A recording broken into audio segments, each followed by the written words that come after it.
My journey of finding God has been unfortunately a struggle. I was lost and desperately in need of a reason to live.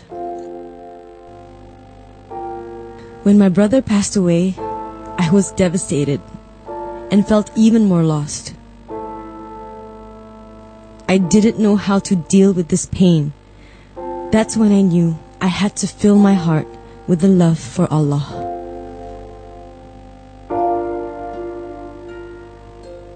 On the day that he passed away, I was there at the hospital. At that time, he was okay. You know, he was just looking around, he could still eat and everything. So I was like, okay, fine. I'm going to go back to the office, do some stuff, and then I'll come back. So on the way from the hospital to my office, suddenly I got a call from my mom, and then she's like, Nina, he's gone. I was like, what? Are you serious? You know, my mind, I was just, I don't know, I just felt lost. I felt lost. I felt like I couldn't believe that was happening. I felt really sad. I started crying at the time. Yeah. So then I drove back to the hospital, and then I saw him there. It was just something I never thought would happen to me. It was like a movie to me at the time. So, you know, it was definitely a huge like punch in my face, that's for sure. You know, taking my life for granted, because life can be taken away from you at any given time, and there's so much proof around us. You know, it's happened to a lot of us already. But I had to be strong for my family, though. I had to be strong for my mom, especially because he was the eldest in the family, and she kept on saying, like, you know, I can't believe that my son has gone before me first, and you know, he's going to go to the grave, and inshallah she'll be seeing him later. So that is my dua for my brother. Like, I pray that, you know, Allah will have mercy on him and protect him from all of the tortures of the grave, and until Akhirat, inshallah, we'll be in Jannah together. So, you know, that is my wish for him. And that's why now I realize that why we are here in this world. We're here to worship Allah subhanahu wa ta'ala, and to make and build our bridge to Jannah. And I had no idea about that then. I had no idea. But I think, you know, with that passing, he was definitely reaching out to myself and my family, everybody in our family, to remind us about death, to remind us about the reason why we are here, the purpose of us living in this life.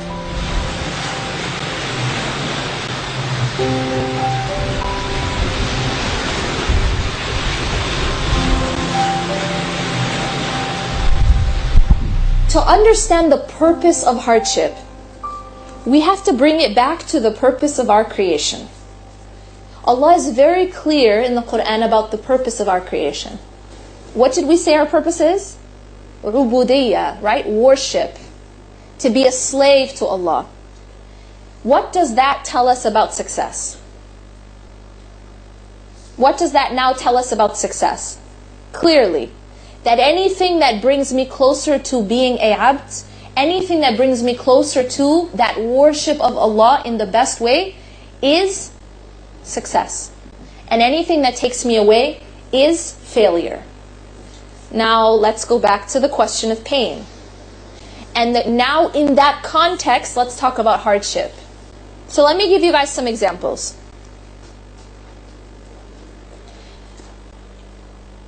We talked about this in the other session. Loss. The loss of money, the loss of health, the loss of freedom. Someone who gets wrongfully imprisoned. When they are in prison, they find Islam. You know, there's many people who convert in prison. In the States, there's many people who convert in prison. Look at Malcolm X, right? He lost his freedom. But what did he get? So that loss, that hardship, was it bringing him closer to success or failure? Success. And therefore, was it something good for him or bad for him? Good for him. This becomes the new criteria of how we judge everything. Is it bringing me closer to my purpose or farther away? Can we now go back to the question that a lot of people have trouble with, to the extent that it leads some people to become atheists? Why do bad things happen to good people? The question of why do, quote, bad things happen to, quote, good people? Why am I using quotation marks in those words? Because it's all about the definition of good and bad. The reason we come to this question, that we even ask this question, or we get caught up in this question, is because we don't have the proper definition of good and bad. I will argue to you that bad things never happen to good people. Bad things never happen to good people. And you know what my proof is? The words of the Prophet ﷺ. عَجَبٌ لِأَمْرِ الْمُؤْمِنِ. He says that the matters of a believer are strange. أَمْرُهُ كُلُّ خَيْرٍ. All of his matters are khair, are good. So you see what the Prophet ﷺ is saying? He's saying only good things happen to good people. Bad things never happen to good people. That's our answer. The question is that the problem is that you have defined good and bad wrongly, because you have defined good and bad based on your dunya definition. And if your dunya, if your goal is dunya, then you have the wrong definition. Anything that brings me closer to dunya, I consider good. So getting money is always good. Even if it takes me away from Allah, it's considered good. Getting away from dunya, it's considered bad. Even if it brings me closer to Allah. You see, the problem is, which is your definition of good and bad? And that is based on what is your ultimate goal and what is your purpose.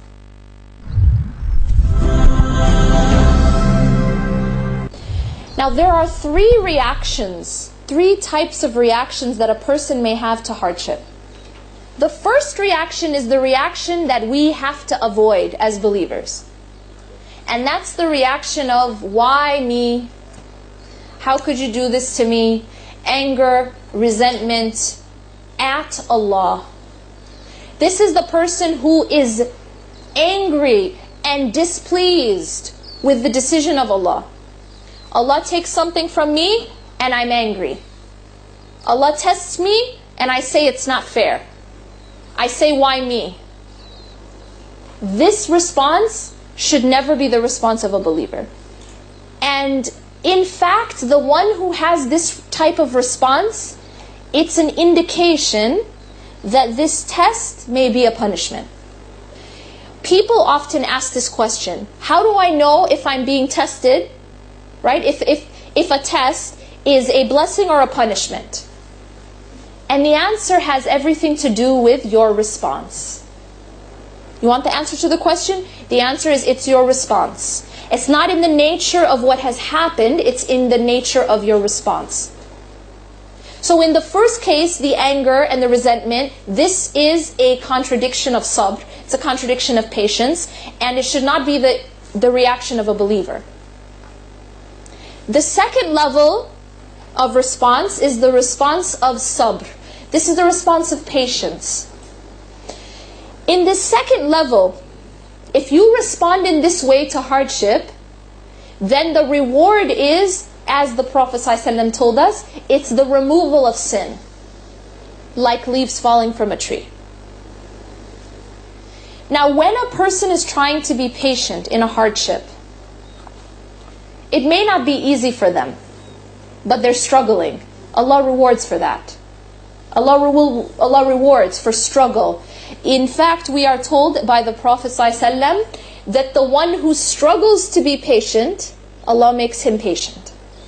So whoever struggles to have patience, Allah will give them the gift of patience. Your struggling to be patient puts you in that second category, inshallah. And that's the category where you will be rewarded and your sins removed. even though it still may hurt, even though it still may hurt inside, you're trying to be patient. And that is the minimal reaction that a believer should have. Now there's an even higher level in response to hardship. And that's the response of rida. Rida, it means contentment. This is a level where it is not a struggle to be just patient, kind of like, you know, sabr is kind of like I'm bracing myself, but I'm trying to be patient, right? Rida is inside, there is peace and even contentment with the decision of Allah. That's the highest level. And the reward of that level is elevation in status with Allah subhanahu wa ta'ala. Rida, having that response, it brings you higher with Allah. My brother passed away a few years ago, 2007. And I think that was the point where it really kind of pushed me to realize that I shouldn't be taking life for granted. And, you know, it pushed me the right way. Even though it wasn't 100%, but at least I knew that I saw the light. Yes. I saw some kind of light. So, you know, unfortunately with his death came light in my heart for Allah subhanahu wa ta'ala. Yeah. So, and that's the nature of hardship sometimes. That Allah subhanahu wa ta'ala tells us in many occasions, in many texts, that the reason He gives us hardships is to bring us back to Him, is to humble us. You know, that these become wake-up calls for us. In one ayah in the Quran, Allah subhanahu wa ta'ala talks about hardships and how He takes nations, right? And this is collective and individual, and they face these calamities and these hardships, and He says, لَعَلَّهُمْ يَرْجِعُونَ, in order for them to come back. That the purpose of the hardship isn't, you know, Allah subhanahu wa ta'ala wants us to come back. And so the purpose becomes a blessing if you in fact come back. And there's another ayah where Allah subhanahu wa ta'ala says, وَلِيُمَحِّصَ اللَّهُ الَّذِينَ آمَنُوا, meaning that through the process of difficulty, through the process of hardships, Allah is purifying the believers. لِيُمَحِّصَ اللَّهُ الَّذِينَ آمَنُوا. And this word tamhiz is the word, same word that's used for the process that, you know, gold goes through. In order to purify gold, what do we have to do to it? We have to heat it up. We have to heat it up until the impurities are removed, and then it's pure gold. That process of heating up, tamhiz, Allah says He does that to the believers. So through our hardships and our losses, Allah is purifying us, and the goal is that we can end up with more pure gold. Pure gold. Yeah, with more pure gold, that our hearts become purified through the hardships. SubhanAllah. So there's signs everywhere. A lot of things happen every day. It's just a matter of whether we want to reach out to it or not. True. And how would we know if our hardship is, you know, is going to be beneficial for us? Because I think you mentioned this as well. As Muslims, whatever comes our way, we need to be able to say Alhamdulillah. Yes. Or it's good for us. It's good for us. Yes. Whatever comes our way is good for us. Yes. So how do we get into that state of mind? Yeah. Well, for the first question, and it's often asked, you know, how do I know if my hardship is a punishment or a blessing, right? And the answer to that is it depends on my reaction. It depends on my response. When a person responds to their hardship with anger and with impatience, then it is a sign that it could be a punishment, until and unless that person changes their response. Now, if a person responds with patience, then this is a sign that it is a blessing, and it is actually an expiation. It removes and wipes sins. This like leaves falling from a tree, as the hadith tells us. And then there's a third response that scholars talk about, which is the highest level, and that's rida, that's contentment. When a person responds with contentment, this is not only purification, but it's elevation with Allah subhanahu wa ta'ala in a person's status. There's a hadith that says that there are some people who Allah has wanted for them a specific level, a specific status, which they could not reach through their deeds alone, and so He gives them hardship. Oh, subhanallah. And this also goes for, let's say, people who get sick, diseases that come when your health goes. Yes. And it's subhanAllah, to think of it in that way is a totally different way to understand that Allah wants good for a person. And the hadith says this, when Allah wants good for someone, He tests them. He tests them, So Allah is actually doing good. And it has to do with our understanding. Because Allah subhanahu wa ta'ala, everything He gives is good, right? And husn al-dhann billah is extremely important. That I always have a good opinion of Allah. That whatever Allah gives me, I know that it's good for me. It's best for me. It's best for me. Because Allah would never do anything that is not best for me. This is extremely important as for a believer to always have a good opinion of Allah. If we are disbelievers or we are rebelling against Allah subhanahu wa ta'ala, yes, Allah may punish us. Right. But as believers, we should always assume that Allah is helping us, that Allah subhanahu wa ta'ala is improving us, that Allah is purifying us, because the Prophet ﷺ said that the matter of a believer is strange. Everything is good for him. Everything is good for him. If it is something that is easy, that's something we want, we are grateful, so it is good for him. And if it is something you do not want, or it's a difficulty, you are patient, and so it's good for him. And he emphasizes this is only the case for a believer.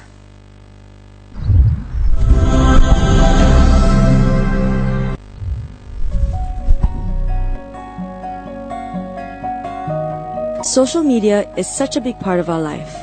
We spend a lot of time on Twitter, Facebook, Instagram, you name it. I spoke to Yasmin about the pros and cons of social media and how it affects our life as Muslims. What is your advice on Muslims who spend too much time on social media? How does social media affect us and our spirituality? So it's a really relevant question, obviously, because social media is such a big part of our lives. There's, you can look at it from different perspectives. There's the psychological perspective. There's recent studies that show that the more that people spend time comparing themselves to others on social media, the more dissatisfied they become with their own lives. Right. And so one of the reasons for that is they find is that when somebody, whatever most people put on their profile or on their page is like a photoshopped version of their life, right? So it's not just a photoshopped picture, but it's a photoshopped version of my life. Like it's a version of a life. It's a photoshopped. Yeah, so it's not everything's really photoshopped. Yes. So like my life is photoshopped, meaning like all my experiences are like super awesome and super exciting, and I'm always happy. And it's a photoshopped version. It's on display. And so it's a skewed image of a person's life. So it's not real then? It's not real. Yeah. And so what happens is when you compare your real life with their photoshopped life, of course you're dissatisfied with your life. It can happen, yes.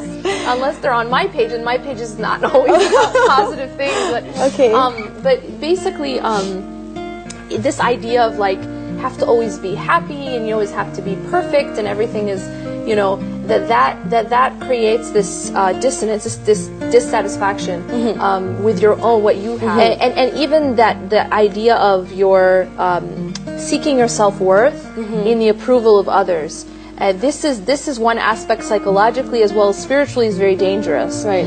Because when you post something and you have a need for people to approve, and in Facebook, for example, there's a system to show approval, which is the likes. Yes. Yeah. So you can kind of gauge how much approval am I getting from people. Based on yes, from people's opinions. Based on the number of likes, you can actually gauge approval now. And so people can very easily become dependent on that and addicted to it. Yes, for sure.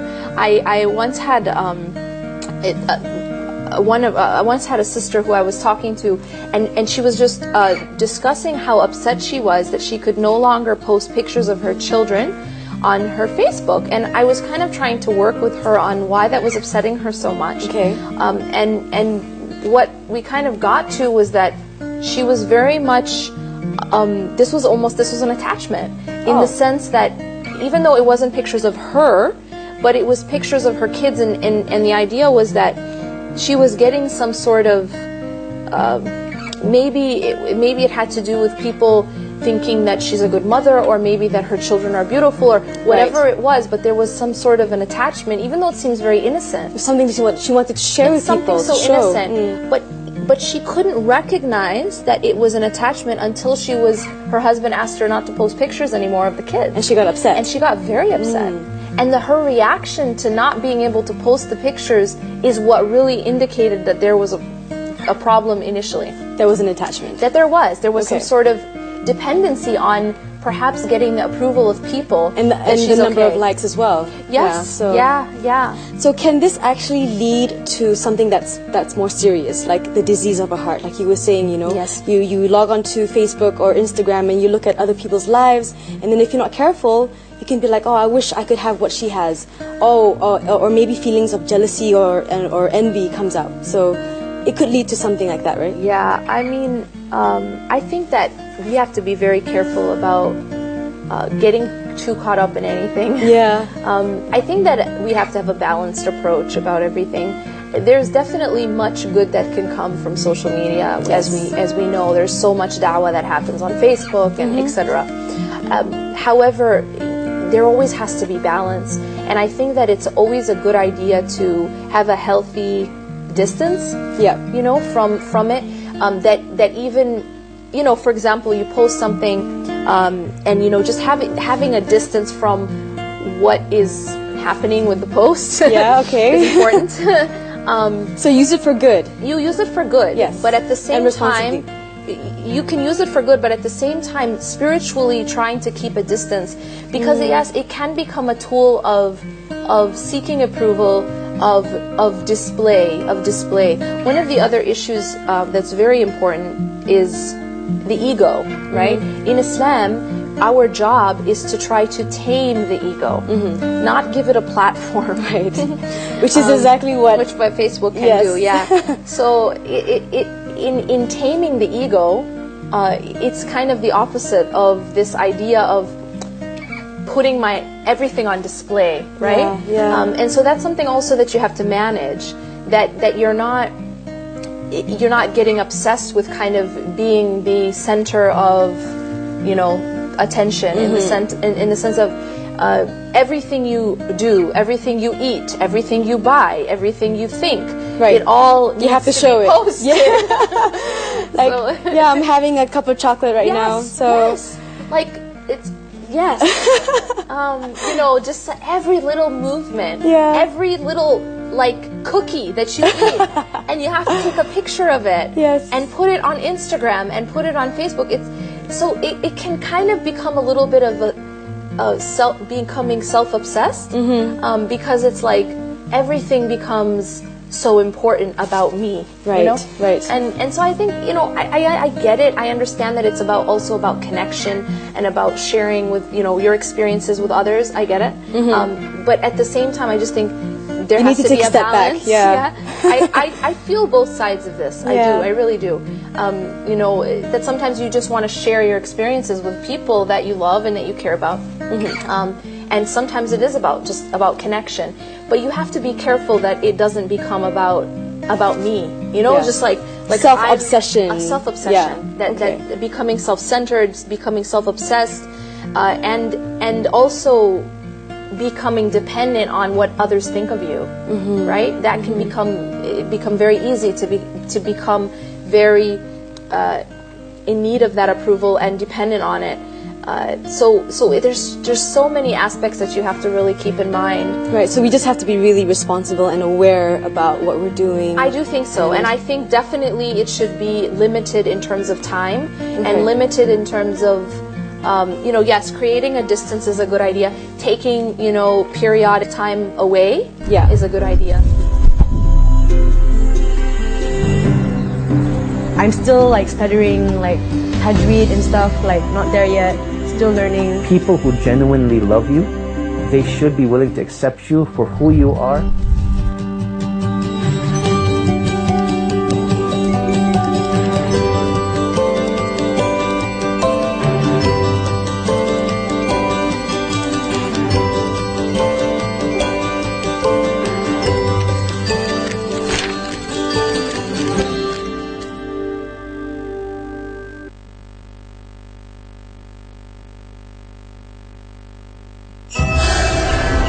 hari lagi. Sukan Commonwealth Glasgow 2014 di Astro Supersport dan Astro Arena.